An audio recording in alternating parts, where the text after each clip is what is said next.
சென்னையில் பெய்து வரும் மழையால் கோயம்பேட்டில் மழைநீர் சாலையில் பெருக்கெடுத்து ஓடுகிறது.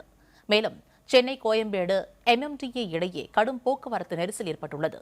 இதுகுறித்து நமது செய்தியாளர் கவிக்கோயில் சரோஜினி அளிக்கும் விரிவான தகவல்களை இப்போது பார்க்கலாம். இன்று காலை முதலே சென்னையின் பெரும்பாலான பகுதிகளில் கனமழை பெய்து வருகின்றது. காலை முதல் இடைவிடாமல் மழை பெய்து வருவதால் சென்னையின் பல பகுதிகளில் மழைநீர் தேங்கி இருக்கின்றது. தற்பொழுது நாம் இருக்கக்கூடிய கோயம்பேடு பகுதியிலும் மழைநீர் கடல் போல காட்சியளிப்பதை நம்மால் காண முடிகிறது.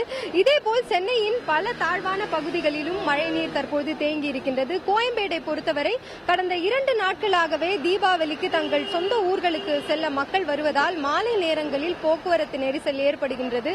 தற்பொழுது இந்த மழைநீர் தேங்கி இருப்பதன் காரணமாக தற்போது முதலே இந்த பகுதியில் போக்குவரத்து நெரிசல் அதிகரித்து காணப்படுகின்றது. MMDA முதலே பேருந்துகளும் பிற வாகனங்களும் அப்படியே நிற்கின்றன. சில பயணிகள் MMDA முதலே கோயம்பேடுக்கு நடந்து வருகின்றனர். அதனால் அது மட்டுமின்றி பல்வேறு வாகனங்களும் இந்த மழைநீர் தேங்கி நிற்பதன் காரணமாக பழுதாகி இருக்கின்றது. எனவே இந்த மழைநீரை உடனடியாக அப்புறப்படுத்துவதற்கு மாநகராட்சி அதிகாரிகள் நடவடிக்கைகள் எடுக்க வேண்டும் என்றும் இங்கு வரும் பயணிகள் தெரிவித்திருக்கின்றனர். புதிய தலைமுறைக்காக ஒளிப்பதிவாளர் தீபக்குடன் கவிக்குயில் சரோஜினி.